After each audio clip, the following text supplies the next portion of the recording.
Hi guys, আসসালামু আলাইকুম ওয়া রাহমাতুল্লাহ। তো আজকে আমরা আলোচনা করব মাইক্রোসফট পাওয়ার পয়েন্ট থেকে ট্রিগারিং অপশন নিয়ে। তো মূলত আজকের ভিডিওতে তারাই ক্লিক করেছেন যারা ট্রিগারিং এর ঝামেলায় আছেন, ট্রিগারিং পারছেন না, ট্রিগারিং বুঝছেন না। তো আমি আজকের আশা দেব আপনারা যদি এই ভিডিওটি সম্পূর্ণ মনোযোগ দিয়ে দেখেন তাহলে আপনাদের ট্রিগারিং নিয়ে আর কোনো ঝামেলা থাকবে না। আপনি ট্রিগারিংয়ে একবারে ক্লিয়ার হয়ে যেতে পারবেন আজকের এই ভিডিও দেখে। তো এই জন্যই বলছি ভিডিওটি স্কিপ না করে সম্পূর্ণ ভিডিওটি দেখবেন। তো কথা না বাড়িয়ে আমরা আমাদের ভিডিওর মূল কাজে চলে যাচ্ছি। তার আগে যারা এখনো চ্যানেলটিকে সাবস্ক্রাইব করে নাই দ্রুত সাবস্ক্রাইব করে দেবেন। তো চলুন আমরা ট্রিগারিংটা দেখে নিই। তো বন্ধুরা, ট্রিগারিং আমরা এটা নিয়ে ট্রিগারিং করব। তো দেখেন, ট্রিগারিং করার জন্য আপনারা প্রথমত এরকম একটা স্লাইড আপনারা তৈরি করে নেবেন। যেমন আমি একটু বলে দিচ্ছি, আপনি এটা পারবেন তারপরে বলে দিচ্ছি। এখানে একটা শেপ নেওয়ার মাধ্যমে শেপের মধ্যে একটা কোশ্চেন লিখবেন, অর্থাৎ একটা প্রশ্ন এখানে লিখবেন। চাইলে কিছু ডিজাইন করতে পারেন, এটা আপনাদের ইচ্ছা। একটা রেক্ট্যাঙ্গেল শেপ নিয়ে এভাবে একটা প্রশ্ন লিখে দেবেন। দেন আরও 4টা রেক্ট্যাঙ্গেল শেপ নিয়ে আপনারা এখানে উত্তরের 4টা অপশন লিখে দেবেন। একটা সঠিক থাকবে, 3টা ভুল থাকবে। প্লাস এরপর আপনারা শেপ থেকে এখান থেকে শেপ থেকে আপনারা এই যে গুণ চিহ্নটা আছে সেটা আপনারা এখানে ড্রাগ করে বসিয়ে দেবেন। তিন জায়গায় বসিয়ে দেবেন, যে 3টা উত্তর ভুল বসিয়ে দেবেন। আর এই শেপটা কিন্তু মাইক্রোসফট অফিসে নেই, আমি এটা গুগল থেকে ডাউনলোড করে নিয়েছি। আপনারা সেখান থেকে ডাউনলোড করতে পারবেন। গুগলে গিয়ে রাইট শেপ লিখে সার্চ করলে আপনারা এগুলো এই ধরনের শেপগুলো পেয়ে যাবেন, সেখান থেকে নিয়ে আসবেন। তো মোটামুটি এভাবে একটা আমি স্লাইড তৈরি করে নিয়েছি। এখন এটাকে আমরা কাজ করব। তো আমি এখানে একটা অ্যানিমেশন দেব। এইগুলো প্রত্যেকটার মধ্যে আমরা এক এক করে অ্যানিমেশন দেব। তো আমি প্রথমটাতে অ্যানিমেশন দিচ্ছি। অ্যানিমেশন প্যানে কি একটা অ্যানিমেশন দিয়ে দিলাম। দেন এখান থেকে আরো একটা অ্যানিমেশন দিয়ে দিলাম। এখান থেকে একটা অ্যানিমেশন দিয়ে দিলাম। এখান থেকে এটাকে একটা অ্যানিমেশন দিয়ে দিলাম। তো আমি 4টা অ্যানিমেশন আমি দিয়ে দিলাম। এখন আমাদের মূল কাজ, আমাদের স্লাইড সাজানো শেষ। আমরা এখন মূল ট্রিগারিং যেটা আমরা আলোচনা করছি ওই ট্রিগারিং নিয়ে কথা বলবো। তো এভাবে অ্যানিমেশন টুলে থাকা অবস্থায় এখানে একটা অপশন আছে, দেখেন অ্যানিমেশন ফ্যান। অ্যানিমেশন ফ্যানে আমরা ক্লিক করব। দেন এখানে 4টা অ্যানিমেশন আমরা যে দিয়েছি সেগুলো এখানে শো করেছে। তো আমরা এই 4টা অ্যানিমেশনকে আমরা ট্রিগার করব। দেন আমরা প্রথম অ্যানিমেশনটাকে দিচ্ছি। এখান থেকে রাইট ক্লিক করব বা এখানে অ্যারো বাটন আছে, এখানে ক্লিক করব। দেন টাইমিংয়ে চলে যাব। টাইমিংয়ে ক্লিক করার পর এখানে দেখেন ট্রিগার্স নামে একটা অপশন আছে, সেখানে আমরা ক্লিক করব। এখান থেকে আমাদেরকে যে মাঝখানে একটা অপশন আছে start effect on click of, এখানে আমরা ক্লিক করব। দেন এই পাশে দেখেন একটা অ্যারো অপশন আছে, এখানে ক্লিক করব। এখন আমরা কোনটাকে ট্রিগার করব? আমরা 1 নাম্বারটাতে যেহেতু ট্রিগার করব প্রথমে, তাহলে ঢাকা, এখানে কি আছে ঢাকা। তাহলে এখানে ঢাকা কোথায় আছে দেখেন, এই যে ঢাকা লেখা আছে, ঢাকার উপর আমরা ক্লিক করব। ক্লিক করে দেন ওকে, আমাদের একটা ট্রিগার শেষ। দেন আমরা পরেরটা ট্রিগার করব।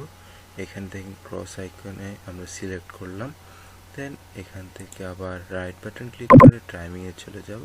এখান থেকে ট্রিগার্স থেকে স্টার্ট ইফেক্ট, এখান থেকে অ্যারোতে গিয়ে এখানে কি আছে রাজশাহী। তাহলে আমাদের রাজশাহীটা কোথায় আছে, এই যে ঢাকার পরে রাজশাহী আছে। তো রাজশাহীতে ক্লিক করে আমরা ওকে দিয়ে দেব। আমাদের এখানেও শেষ। আপনারা লক্ষ্য করবেন এই যে ওয়ান আপনার যেটাতে 1 থাকবে ওইটাতে আপনারা ট্রিগার করবেন। যেমন আমার এখানে 1 ছিল, আমি এটা ট্রিগার করার পর 1টা এখানে চলে আসছে। তো এটাকেও ট্রিগার করার পর এখন 1টা এখানে চলে আসছে। অর্থাৎ 1 যেটা আছে আপনারা সেটাকে ট্রিগার করবেন প্রথমে, না হলে কিন্তু উল্টাপাল্টা হয়ে যাবে। তো এখন আমরা চিটাগাংটা ট্রিগার করব। তো চিটাগাংয়ের পাশে ক্রস চিহ্ন আছে, এখানে আমরা সিলেক্ট করলাম। দেন এখান থেকে রাইট বাটন ক্লিক করে টাইমিংয়ে চলে আসলাম। এখান থেকে ট্রিগার্স থেকে স্টার্ট ইফেক্ট, দেন অ্যারো বাটনে গিয়ে আমাদের যে চট্টগ্রাম আছে চট্টগ্রামটা আমরা সিলেক্ট করব। সিলেক্ট করে আমরা ওকে প্রেস করব। আমাদের চট্টগ্রামের ট্রিগার শেষ। আমাদের আর আছে খুলনার ট্রিগার করা। তাহলে আমরা এখান থেকে ওইটাকে সিলেক্ট করে সেমভাবে মাউস রাইট বাটন ক্লিক করব, টাইমিংয়ে যাব, ট্রিগার্সে যাব, স্টার্ট ইফেক্ট থেকে আমাদেরকে এখানে হচ্ছে খুলনা, তাহলে আমরা খুলনা ট্রিগার করে দিয়ে ওকে করে দেব। দেন আমাদের ট্রিগার করার কাজ শেষ। এখন আমরা আমাদের যে ট্রিগার করেছি সেটা কি ঠিকঠাকভাবে ট্রিগার হয়েছে নাকি হয় নাই সেটা আমরা এখন ট্রাই করব। তো আমরা স্লাইড শোতে যাব। হ্যাঁ, এখন আমাদের এখানে কোশ্চেন করেছি কি, where is the capital of Bangladesh, অর্থাৎ বাংলাদেশের রাজধানী কোথায়। বাংলাদেশের রাজধানী কোথায়? রাজশাহী। দেখি তো, না না, রাজশাহী না, এখানে ক্রস উঠছে। তো খুলনা নাকি? না, খুলনাও না। কি চট্টগ্রাম? না, তাও না। তাহলে কি ঢাকা? হ্যাঁ, ঢাকা। তাহলে আমরা জানি আমাদের বাংলাদেশের রাজধানী হচ্ছে ঢাকা।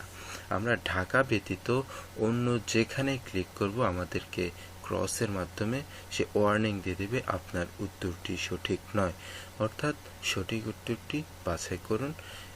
আপনি যখন ঢাকাতে ক্লিক করবেন তখনই সে কিন্তু টিক মার্কটা দেবে, অর্থাৎ সঠিক আপনার উত্তরটি। তো ট্রিগারিংয়ের কাজটা মূলত এটাই, এর বাইরে ট্রিগারিংয়ের কোনো কাজ নাই। আর বিস্তারিত একটু বলে দিচ্ছি ট্রিগারিংস সম্পর্কে।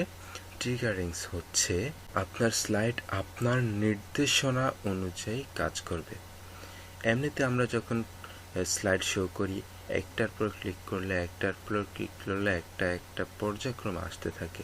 এখানে আমরা কিন্তু দেখেছি কি, আবার স্লাইড ছুটে যাই, আমরা যদি এখানে রাজশাহীতে ক্লিক করি আমাদের প্রথমে কিন্তু আছে হোয়ার ইজ দ্য, অর্থাৎ কোশ্চেনটা আমাদের প্রথমে আছে, পরে কিন্তু আনসারগুলো। যেমন আমাদের এটা হচ্ছে 1 নাম্বার শেফ, এটা 2 নাম্বার শেফ, এটা 3 নাম্বার শেফ, এটা 4 নাম্বার শেফ, এটা 5 নাম্বার শেফ। এভাবে কিন্তু আমাদের সিরিয়ালে আসার কথা। যেহেতু আমরা ট্রিগার করেছি, ট্রিগার মানে সে আমাদের নির্দেশনা অনুযায়ী চলবে, সে তার নিজের নির্দেশনা অনুযায়ী চলতে পারবে না। এটা হচ্ছে ট্রিগারের মূল কাজ। যেমন এখন আমরা যদি প্রথম শেফটা আমাদের যদি এখানে না দিই, তাহলে আমরা যদি লাস্টের শেফটা দিই তাহলে কিন্তু লাস্টের শেফটাই কাজ করবে। যদি আমরা 3 নাম্বার শেপ দিই তাহলে 3 নাম্বারটাই কাজ করবে। যদি আমরা 1 নাম্বারে ক্লিক করি 1 নাম্বারটাই কাজ করবে। যদি আমরা 2 নাম্বারে ক্লিক করি 2 নাম্বারটাই কাজ করবে। অর্থাৎ আমাদের নির্দেশনা, আমাদের দেওয়া নির্দেশনা অনুযায়ী কিন্তু সে কাজ করবে। এটাই হচ্ছে ট্রিগার। তো বন্ধুরা, আশা করি ট্রিগার সম্পর্কে আর কোনো প্রশ্ন আপনাদের থাকবে না। এই ভিডিওটি যারা সম্পূর্ণ দেখেছেন, বিশেষ করে তাদের মধ্যে, আশা করি সবাই বুঝে গিয়েছেন ট্রিগারটা মূলত কি। কোনো অংশ যদি বুঝতে অসুবিধা হয় অবশ্যই ভিডিওর কমেন্ট বক্স আছে, সেখানে আপনারা কমেন্ট করবেন, আমি অবশ্যই রিপ্লাই করব। তো ভালো থাকবেন, সুস্থ থাকবেন, আল্লাহ হাফেজ।